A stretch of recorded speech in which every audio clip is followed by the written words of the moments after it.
तो गुरुजी हमने जैसे देखा है कि रामायण में युद्ध हुआ, युद्ध के बाद राम रावण युद्ध के बाद राम जी जीते, फिर सीता जी की अग्नि परीक्षा हुई। तो इसके बारे में आपके क्या विचार है कि अग्नि परीक्षा होनी चाहिए थी, नहीं होनी चाहिए थी, और उस समय उस गांव के लोगों का क्या वक्तव्य था? देखिए, ये एक समाज के सामने अग्नि परीक्षा है। एक समाज को दृष्टिगत करने के लिए वास्तविकता में कोई अग्नि परीक्षा नहीं है। आप सबने रामचरितमानस का दर्शन किया है।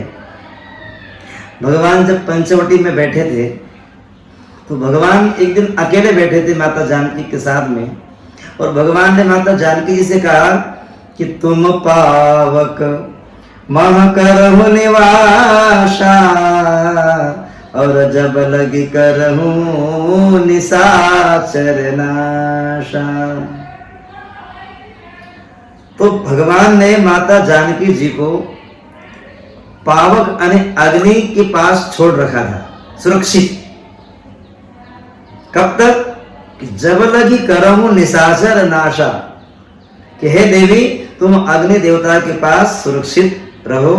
कब तक? जब तक मैं ये निशाचर जिसके लिए मैं आया हूं, निशाचर हीन करहूं मही, मैं इस पृथ्वी को निशाचरों से हीन करने के लिए मेरा अवतार हुआ है, जिस कार्य के लिए मैं आया हूं। यदा यदा ही धर्मस्य ग्लानिर्भवति भारत अभ्युत्थानम अधर्मस्य तदात्मानं सृजाम्यहम् परित्राणाय साधूनां और विनाशाय च दुष्कृताम्।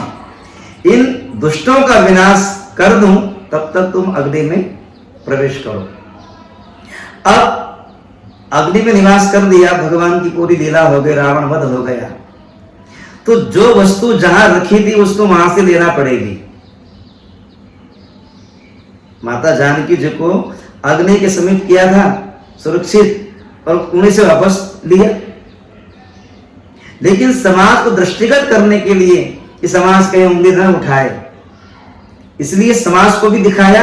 लेकिन वास्तविकता तो वही है कि माता जानकी जी को अग्नि देवता के पास से, और फिर माया की जानकी का रावण ने हरण किया था। पुनि माया सीता कर हरण, क्योंकि असली जानकी भगवती जगदम्बा है। रावण तो क्या, ऐसे लाखों रावण भी आ जाए तो भी उनकी छाया को छू नहीं सकता। वो आद्य शक्ति है माता। तो इसलिए भगवान ने लीला करी, और लीला की तो असली जानकी जी को अग्नि के समीप सौंप करके, और फिर माया की अग्नि जानकी जी बैठा दी, और उसी माया की जानकी जी का रावण ने हरण किया, और अंत में अपने असली जानकी जो थी वो अग्नि देवता के पास से ले ली।